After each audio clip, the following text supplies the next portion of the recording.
Balita nagapanawagan man ang Malacañang sa mga senator judges nga magpabilin nga patas sa impartial sa nagpadang impeachment trial bato kay Vice President Sara Duterte. Suno kay Palace Press Officer Undersecretary Claire Castro, dapat limitahan sa mga senator judges ang ilang mga pamangko sa pagpangayo sang pathag sa baylo nga mag-akto bilang mga abogado o kon makigbahin sa mga debate upod sa mga testigo. Ginatagan man pagtamo ni Castro nga dapat magpangibabaw ang ebidensya kag kamotoran sa proceedings kag ginarespeto sang Malacañang ang desisyon sa Supreme Court of the Philippines ango sa proseso sang impeachment.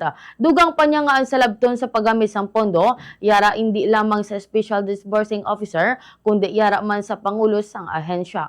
Yara wala pamatian ta ang nangin kabahin sang pahayag ni Palace Press Officer Undersecretary Claire Castro. Personally, para po kay Pangulo ay hindi po siya magbibigay ng anumang komento patungkol dyan dahil ang nais lamang po niya talaga ay masunod ang proseso. Yun naman po lagi ang sinasabi ng Pangulo, masunod ang due process, masunod ang proseso, kung ano ang sinasabi ng batas. So kung ano yung sinasabi ng batas, kung ano yung sinasabi ng ebidensya, sana ay wag walisin, wag linisin, at pahinain ang katotohanan at lihisin ang kung ano ang sinasabi ng batas.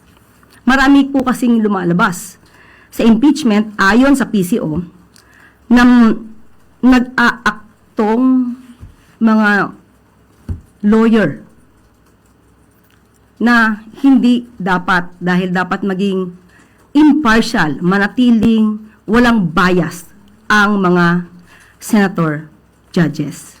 So hindi po sila mandato na walisin ang katotohanan. So wag silang magdala ng walis sa Senado.